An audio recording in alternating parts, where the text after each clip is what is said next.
ज़ेबेस्ट नवाब शाह पारां पंहिंजे शागिर्दनि खे कारोबार वधाइण जे हवाले सां हिकु ॾींहं जो सेमिनार मुनक़िद कयो वियो, जंहिंमें महिमान ख़ासि ज़ेबेस्ट जी डायरेक्टर वहीदा महेसर ऐं ॿिया हुआ। उन मौक़े ते वहीदा महेसर ऐं ॿियनि सिंध टीवी न्यूज़ सां ॻाल्हाईंदे चयो त जेको नौजवान आहे, जेको यूथ आहे, उन्हनि खे पंहिंजे पेरनि ते बीहारण जे लाइ गवर्नमेंट ऑफ सिंध जेको प्रोजेक्ट शुरू कयो आहे, बेनज़ीर भुट्टो शहीद youth development programme human resource ऐं रिहेबिलिटेशन, उन्हनि जे सहकार सां मिली ज़ेबटेक मुख़्तलिफ़ ट्रेड्स जेके मार्केट ओरिएंटेड आहिनि, जिन जो मार्केट में स्कोप आहे या जंहिंजी इंडस्ट्री खे नीड आहे, उहे असां इंट्रोड्यूस कया आहिनि। उहे उन्हनि ते ट्रेनिंग्स हलनि थी पयूं। जो हमने जितने भी असाइनमेंट्स आज बनाए हैं, हमने फ़ोटोशॉप पे बनाए। फ़ोटोशॉप में टूल्स वगैरह यूज़ करके ज़ेबटेक ने जो हमें ये दिया है ताकि हम इस तरह का काम सीख कर ऑनलाइन वर्क कर सकें। पेंडी का स्टॉल है, ये हमने सारी चीज़ें हाथ से बनाई है।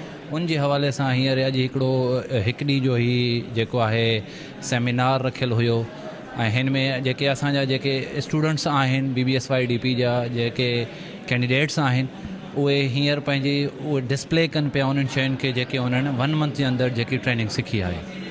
सो असीं पंहिंजो जेको थी सघे उहो करे ॾेखारियोसीं ऐं आईंदा बि ईअं थियनि ताकी ॿारनि में जेका कॉन्फिडेंस आहे उहे पंहिंजो ॿाहिरि कढनि। असां इंडस्ट्री में जेको यूज़ हूंदो आहे स्टार्टर जेका मोटर हलाईंदा आहियूं, असां पहिरियां स्टार में हलाईंदा आहियूं, उन खां पोइ टाइमर ऑटोमेटिक स्टार खे विहारींदो ऐं डेल्टा में स्टार्ट कंदो। डेल्टा में इहो आहे त लोड पंहिंजो फुल कंदो। कैमरामैन रफ़ाकत राय सां गॾु ज़ुल्फ़कार ख़ासि के लिए सिंध टीवी न्यूज़ नवाब शाह।